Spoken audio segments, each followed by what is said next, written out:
Hey YouTube, I'm Mr. Terry, a high school history teacher, and welcome back to another History Teacher Reacts video.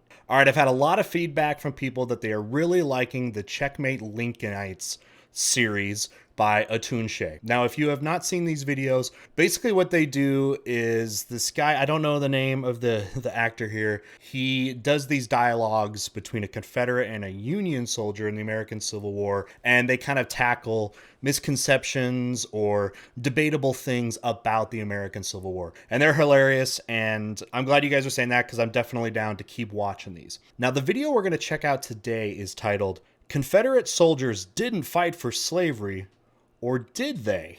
So that has been a kind of a topic of what the Confederates were fighting for. Was it states' rights? Was it slavery? Whatever. I'm excited to check out the little dialogue right here. Before that though, so I've been on YouTube for just over 2 years now. When I first started, I was so intimidated by video editing that I didn't even try it. Eventually I felt adventurous enough to give editing a try with Adobe Premiere Pro. However, I did no research beforehand on how to actually use it.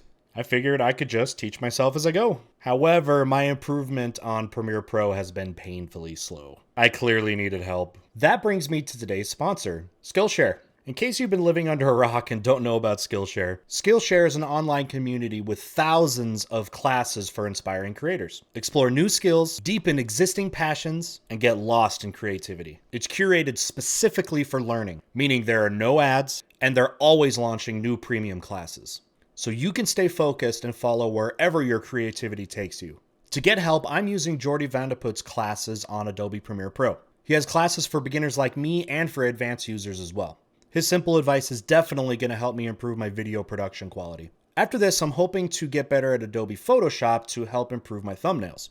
And right now, Skillshare is offering a great deal for my YouTube community as well. The first 1,000 subscribers of mine to click the link down in the description below are going to get a 1-month free trial of Skillshare, so you can start exploring your creativity today. All right, let's get to the video. All right, Confederates, why did you fight? Hey, didn't I kill you in the last episode? No, sir, I do not believe so. I'm pretty sure I did. I'm pretty sure I shot you through the body until you were dead. Previously on Checkmate Lincolnites. No, that must have been some other Confederate officer. The South shall rise again. Is that a blood-stained uniform lying at your feet?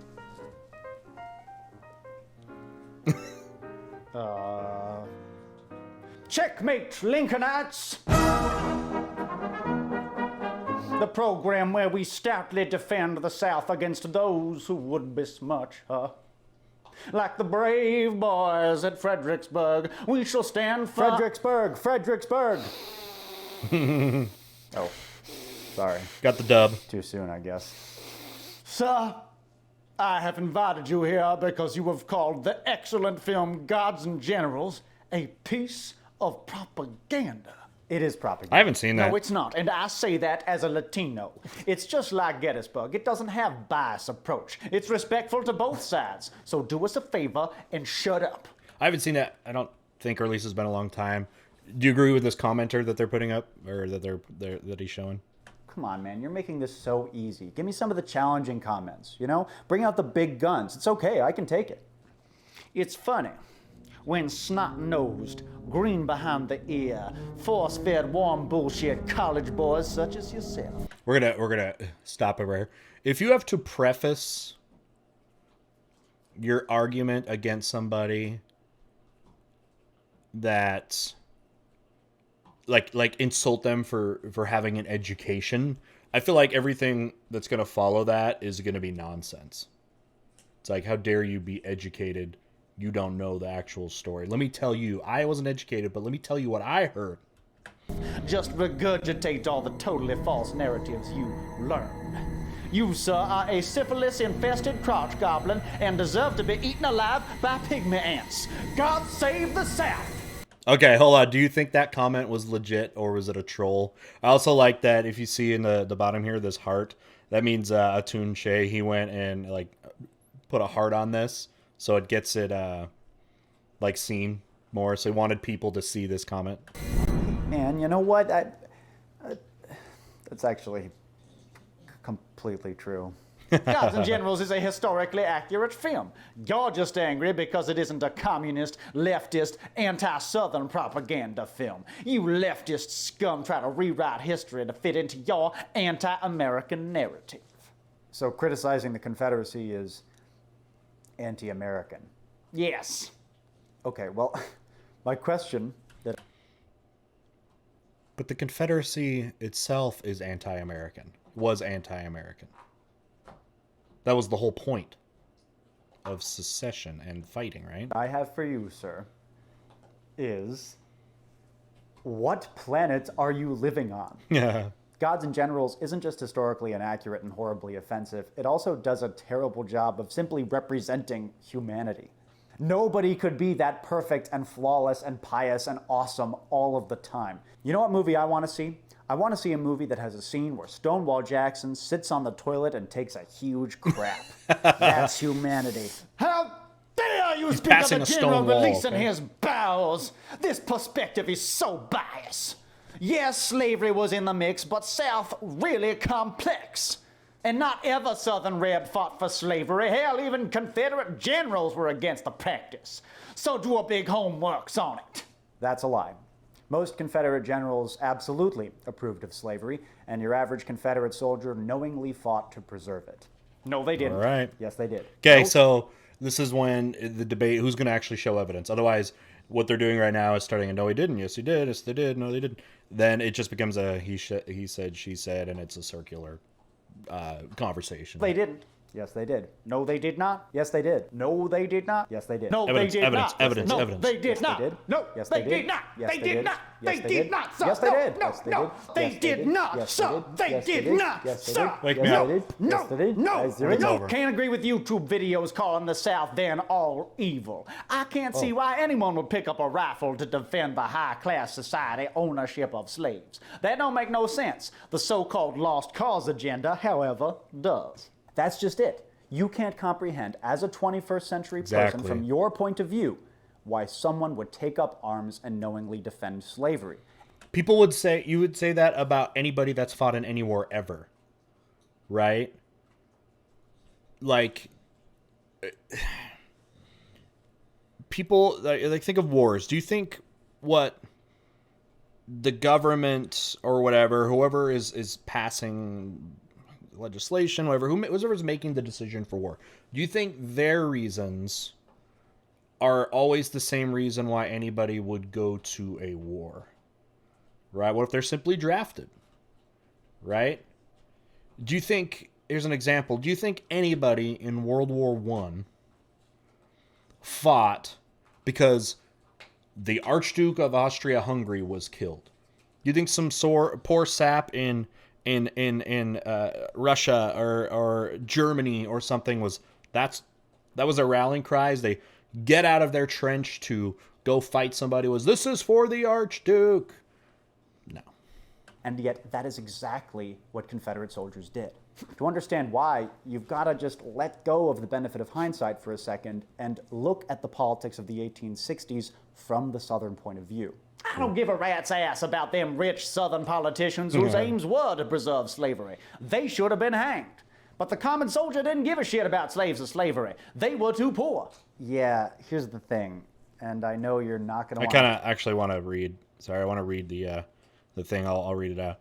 The comment there. I admit it. Gods in general suck. Too long-winded, too romanticized, and too well long. But sir, you have not yet understood the common soldier. Maybe if you quit calling the Confederates a-holes, you would have time to see why the soldiers fought. I don't give a rat's about them Southern politicians whose aims were to preserve slavery. They should have been hanged. But the common soldier don't give a shiz about slaves or slavery. They were either too poor or just weren't as animalistic as their cotton planting counterparts. That's a far better argument than what the Confederate character just said. Slavery. They were too poor. Yeah, here's the thing, and I know you're not going to want to hear this, but they did give a shit. Multiple books have been written about this topic. Yeah, Confederate soldiers went to war for a variety of reasons. Sure. Were they defending their homes and families from invasion? Yes. But they also believed that preserving slavery was in the Confederacy's best interest. It was widely good way to put it. believed that emancipation would lead to servile insurrection, basically a race war. Did you know that volunteers in the Army of Northern Virginia were about 40%? It's true. I mean, that whole idea, and you saw when the war ended, and then you had the slavery amendments in the United States passed, 13, 14, 15th amendments, which gave rights and citizenship, etc., to former slaves. That's exactly what people thought, and why you had Jim Crow laws and all kinds of ways to try to limit the equality of people, because in fear of insurrection and a race war, like they're saying there. That's definitely true, and you saw it you saw it happen in the South after the war. More likely to own slaves than the rest of the Southern population. Don't you think that's a little bit telling? President Lincoln.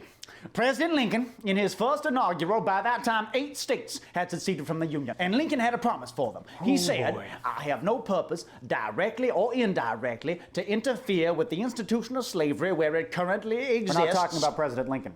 We're talking... Should we read it? This was an especially stupid video. You're on the right track looking at original documents and the words of people of the time, but you completely ignore those of Northern leaders. President Lincoln in March 1861, in his first inaugural address, the nation, and especially Southerners. By that time, 8 states had voted to secede, and Lincoln had a promise for them. I have no purpose, directly or indirectly, to interfere with the institution of slavery in the states where it exists. I believe I have no lawful right to do so, and I have no inclination to do so. He was not even inclined to interfere with slavery. He was willing to fight to preserve preserve the Union. Yeah, Lincoln tried to make it clear that he wasn't going to interfere with slavery down in the South. Of course, invading the South is exactly it will interfere with the institution of slavery. But yeah, and I think Southerners didn't buy that, and he was saying on the campaign trail that he wasn't going to interfere with it, but Southerners weren't buying that. As you saw, like it said there, multiple states had already seceded from the Union even before he officially took office. So the time between he won the election and when he was sworn in months later, a bunch of states had already declared that they were seceding. Interfere with the institution of slavery where it currently exists. We're not talking about President Lincoln. We're talking about your great-grandpa. Exactly. The average Confederate soldier. Exactly. Here's a quote. This is Confederate cavalryman Frank Myers, registering his oath of allegiance to the Union in 1867. This is directly from his diary. Registered. That means swore to be a liar, fool, villain, and ain't white anymore, ain't honest anymore. Am registered as loyal to the United States, and no honest, honorable, sensible, decent white man can be that. It's a common theme that you see in the writings of surrendering Confederates. They felt like they weren't white anymore. Look up the moral tariff. Late in the war, when Confederates were debating amongst themselves whether to enlist slaves in the Army, Private Joseph Maids wrote, I did not volunteer my services to fight for a free Negro's free country, but for a free man's free country. And I do not think I love my country well enough to fight with black soldiers. Well, what about them northern states? That's a pretty famous quote, actually. I've seen that brought up a lot. About the northern That sounds states. like someone who's very concerned with states' rights, don't you think? Here's another one. This is from General James Longstreet, talking to his men after General Benjamin Butler refused to return fugitive slaves to Southern masters. Here's what he has to say. I don't want to hear. Already has the hatred of one of their great leaders attempted to make the Negro your equal by declaring his freedom. They care not for the blood of babes, nor carnage of innocent women, which servile insurrection thus stirred up may bring upon their head. Now, of course, to try to make it, if you're going to make this opinion that, there were, just in general, Confederate soldiers were fighting for institution of slavery or whatever. You of course, to do your due diligence, would need to attempt to find counter evidence, right? You can't just go looking for evidence that supports your hypothesis. You need to, look for all of that, right? Otherwise, that's intellectually dishonest, right? It's confirmation bias. It is cherry picking. So, for this to play out as like a real conversation, hopefully the Confederate soldier would have something to counter that evidence, right? Maybe have some other responses from soldiers. You've been saying, son. Imagine how silly former Confederates must have felt after the 13th Amendment was passed and that didn't happen. Which freed slaves. It was a doomsday prophecy that just didn't come true. So, of course, they had to undergo all sorts of mental gymnastics to prove that the last 4 years of horrendous violence meant something, anything. So they started convincing themselves that, oh no, we didn't fight just for slavery. I mean, that was just a tiny little part of this bigger issue of states' rights that's gone all the way back to But founding states' the right country. to do what? But even this lie doesn't jive with the political actions of ex-Confederates during Reconstruction, when they fought tooth and nail to stop the progress of civil rights in this country. Silly Bolshevik tricks like this are amateurish. Why don't you address John Brown or that genocidal maniac Sherman? Why didn't the North just let the South live in peace? Great stuff, Bolsheviks. People will tie in. People love to tie it, like communism, anything they can, as that's like the most degenerate thing that you could bring up. And anytime you can find a way to, even if poorly done, connect the two, right? People will do that, even though it's often used as a non sequitur.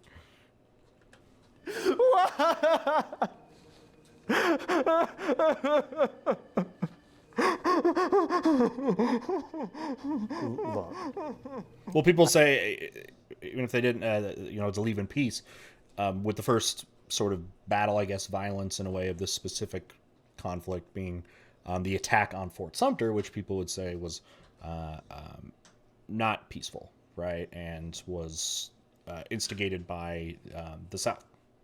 I know it's hard to hear that your great-grandpappy was all in for slave labor.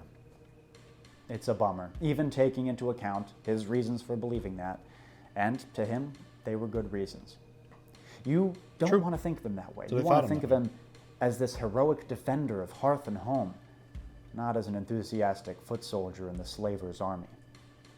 But the truth is, he was both. He was a complicated, flawed human being, just like you or me. Now all the great-grand... So this is the message to people defending the Confederacy, right? Pappies are in the ground, and they've been moldering there for more than 100 years. If you could go back in time and meet them, their beliefs would have horrified you. These long-dead racists are not your friends. You have nothing in common with them. What they stood for was evil, and everybody seems to know it, but you. And until you guys reconcile that fact. Woo! So he actually wasn't trying to soften it. He's doing the opposite. All those things are true. You really shouldn't be surprised that you're being criticized. Ouch. All right, let's talk about it. All right, well, I haven't been watching this whole series necessarily in order, and I know there's some continuity to it. And that's just because some of the videos are like nearly an hour, which is really hard to make a reaction video to. And I didn't look exactly at the dates of the ones, like what's been the order of them. But this is what, the second or third video from this series that I've seen.